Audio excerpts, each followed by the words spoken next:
Before embarking on this journey we call Music Never Sleeps, I was on top of the world. I was traveling the world. I was living the dream.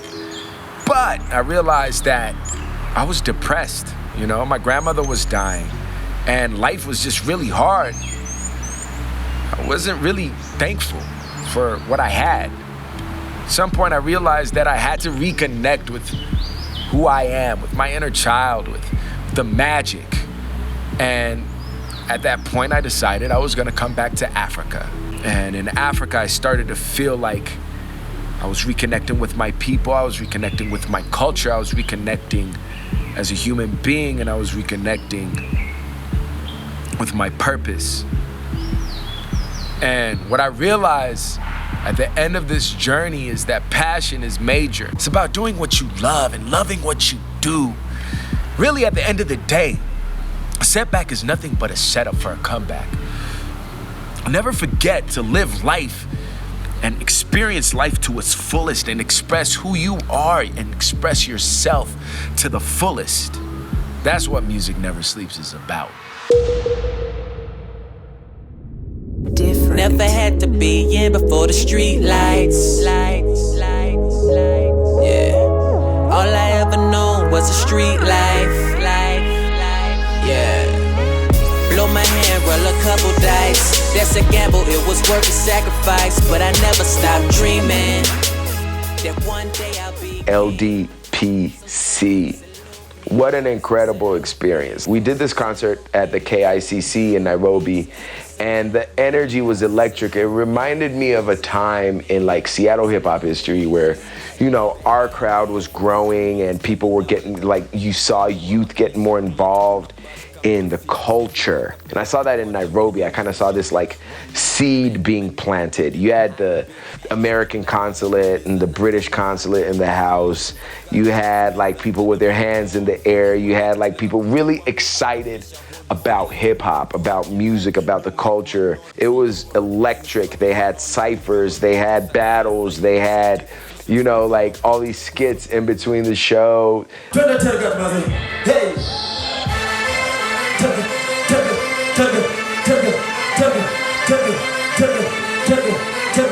know what time it is.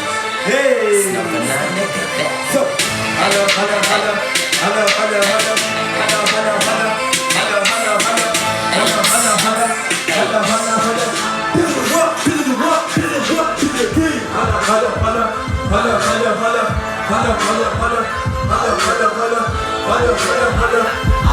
Hey yo, holla at me. I see them hips down low, them lips keep glow. Snampanane on the road, OCTOPIZZO on the grow. Say Jonah make dope. I remember us having a conversation and we planned to get in the studio, but later on he texted me, WhatsApped me and was like, just come rock live. Let's do this live thing. I'm doing a show, it's gonna be big, album launch. The beautiful thing about LDPC was the fact that Octo isn't just an amazing performer, he's a recording artist, a performer, and he's an incredible entrepreneur, a revolutionary of sorts. The band was dope, like it was the best of the best, the creme de la creme. That was like a highlight for me watching a moment in time, a moment in history where people really are creating something new, something that hasn't been done before. And Octo really captured that spirit of hip hop in a beautiful way. It was one of those moments I really had to savor, and you know, in retrospect, I'm glad we made that happen together. Shout out to OCTOPIZZO. Haneni Omera, Haneni. I'm about to go get ready right now. Like right now.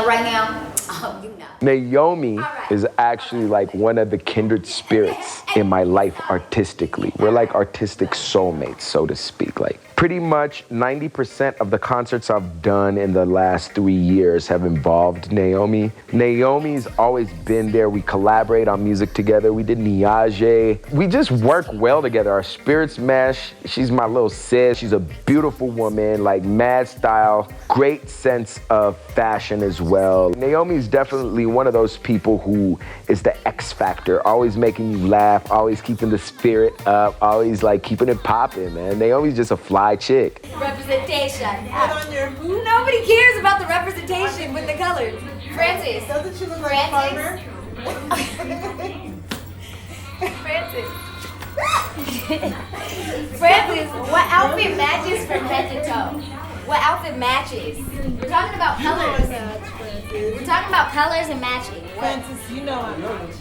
No, but pick you can pick one. That's all you get. So who's matching from head to toe? Even with my dingy look and boobs. Black and blue boo. And she is finally in the studio. It's a brand new and it sounds really good. I love it. Who produced Thank you. It was Big Soul. It was Big Soul. Oh my Lord. This Yeah. is so good. Naomi Wambui, Hey everybody. girl. Hey. Hey. Hi, Naomi. Hi. How have you been? I've been well. I've been well. Born in Kenya, born in Miami. You know, I was born in Seattle, honestly. Yeah. Born and raised between Kenya and Washington. So how has it been so far? In terms of what? In terms of experience with recording, working with producers, is it easier here? Does it make any sense to do it here? Man, and for a woman, it's very hard. It's very difficult to get in the scene because I don't know. It's mostly men doing it, and it's mostly women being represented by men. So it's been very tough, especially me, like having a manager as my sister, and an unofficial manager. But hey, looking for one. Other than that, it's I like recording in Kenya better than the States because my music gets out there and it's easily heard. In the States, the radio stations are very controlled. So tell me about the different things that you've been doing abroad. The different things. Okay, I'm an ambassador for One Vibe Africa, and it's actually based in Kisumu, Kenya, and Seattle, Washington. So we do a lot of fundraising for the youth. It's basically music to empower youth. So we've raised enough money from last year when we had the show with Owuor, Macklemore, and all of them. We raised enough money to get the foundation started in Kisumu for the kids. And then this year we had another show which I hosted and Sauti Sol was actually a part of. And so basically in Seattle. And then we traveled back here and now we have, we're starting to build the studio for the kids and the music program for the kids. We decided to go to Kisumu, take a road trip as opposed to flying. There's nothing more beautiful than a drive to Kisumu. Like you get to see the Rift Valley, you get to see Naivasha, you get to see Kericho, Nakuru, you get to see like so many beautiful places and so many different terrains, and you go through different weather patterns, and it's just like one of the most beautiful experiences. Everybody should do that once in their life. Whoever comes to Africa should come to Kenya and take the drive from Nairobi to Kisumu. Yeah, 5, 6, go!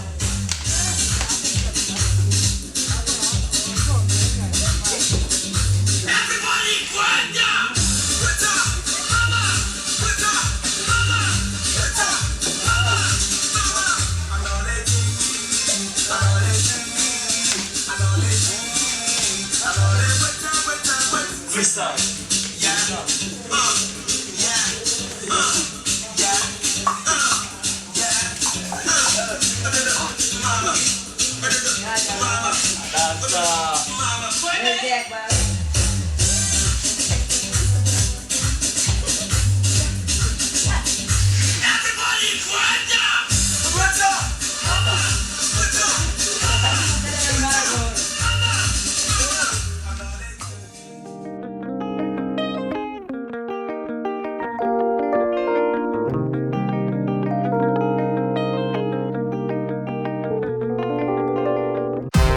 As they come, you see the drums beating down the block. Curse pop when she stop. Just watch. Minimal jewelry, no makeup on. Got it going on from the meat to the bone. Stay in the zone.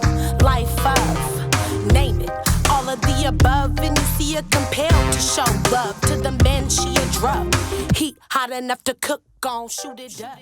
While we were shooting Black as They Come, we were in town during Kisumu Fashion Week. So we got to meet a lot of characters in this fashion game in Kisumu. And we really got a sense that Kisumu's popping on the fashion tip. So when you're walking, think about the beat that you're walking to, and it's that beat that you're on. So pose, and pose, and pose, and then go.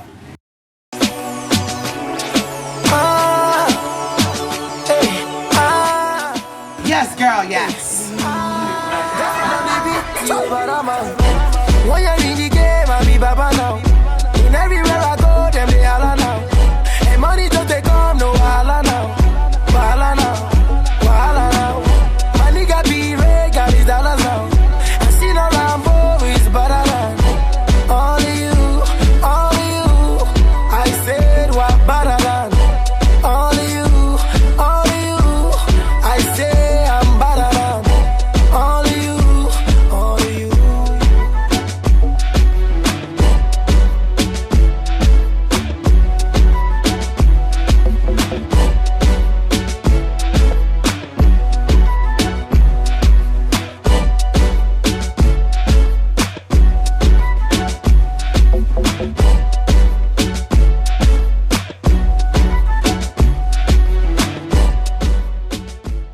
You get to see the fashion show, and it's beautiful in the way that it is watching the culmination of all the line coming together. So you see the fabrics on beautiful Black African women in Manyata, Kisumu. I was completely flabbergasted the amount of people who came to this fashion show. It was packed. Hundreds of people in this compound, you know. The sound system was banging, the performances were on point, the MCs turned up. It was just a powerful experience. Shout out to all the people who were a part of this whole experience. It was just like truly a community involved experience, you know. And the beauty of seeing like young women modeling the clothing, it was to die for.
This was also my first ever performance in Kisumu, so it was good to kind of see that come to pass as well. And I really felt privileged that day to have done that, and to have done it in such a meaningful way, you know, in such a purpose-filled way, where us and the team come together and we put something that engages the entire community and that we could nourish each other with our gifts. It was just dope to share that artistic energy in my hometown where I come from with my sisters and my friends and just elevate. Kama ninasema one way useme vibe. One!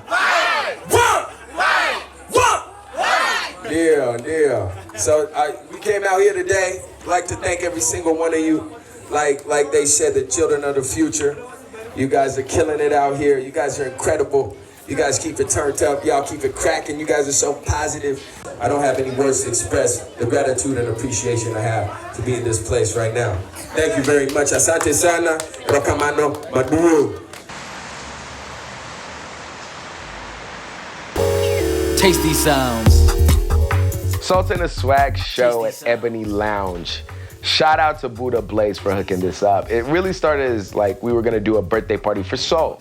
But that ended up like switching up because we had to push it back. The planning wasn't really there, so we got it on a different date. A lot of people showed up. They were expecting me to rock a live show, but what ended up happening is I did a DJ set. But I like to do my DJ sets differently. I like to have like live performances mixed in. So we had Silver Stone from the UK. We had King Kanja come through from the States. We had Naomi Wamboe, Cosmic Homies. We had Musli in the building. It was just incredible. The ladies were popping that night. The dudes showed out. I remember a moment where I had like 2 bottles at the DJ booth. Cats were just sending me bottle after bottle after bottle, and we really had a lot of fun. It was one of those nights that personifies Nairobi nightlife, like what it really means to get it in Nairobi. And we also shot a video on the same day, so it was pretty intense. The party video footage for Database was dope. I think it was super authentic. It had that real party vibe. There was a point where we were in the room and it was packed from wall to wall. It was just turned.